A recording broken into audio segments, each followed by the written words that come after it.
je me demande s'il existe la possibilité d'un autre être. Et déjà, le terme possibilité, par rapport à être, être qui implique quelque chose qui s'étale, qui est là, qui est présent, qui n'a pas de passé, qui ne conçoit pas, peut-être conçoit-il un futur, mais c'est maintenant, ça, c'est là. Alors que la possibilité implique une série, quelque chose qui vient d'un passé, quelque chose qui va à un futur, que l'on peut prévoir, qui se produit à la suite d'une conjoncture, d'une conjecture, de quelque chose qui est là. Donc, il y a entre être et possibilité quelque chose qui se froisse, quelque chose qui va se plier, qu'on va être mal à l'aise avec les deux ensemble, mais en plus avec un autre être. Est-ce qu'il y a deux présents? Est-ce qu'il y a deux états qui flottent, qui sont là sans être là, un ici et l'autre là-bas? Eh bien, d'une certaine façon, on a l'impression que on le voit, que ça se passe, que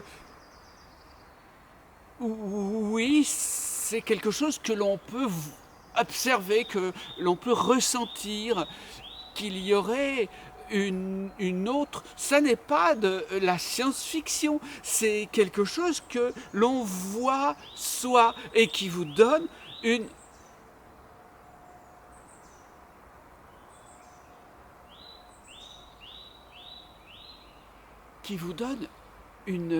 responsabilité, sans que vous soyez compétent en rien du tout, mais ça vous donne par rapport à votre être, qui n'est pas forcément le vôtre, ça peut être la terre avec vous, ça peut être même quelque chose, une communauté, enfin, c'est pas forcément vous, c'est quelque chose qui, qui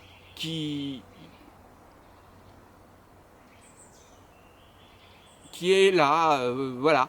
Et cette responsabilité qui n'est pas vraiment la vôtre, cette autre différence, vous amène, oui, dans quelque chose qui est possible, dans quelque chose qui vous implique, dans ce que vous pouvez vous engager en tant que votre être à vous, si l'on peut dire.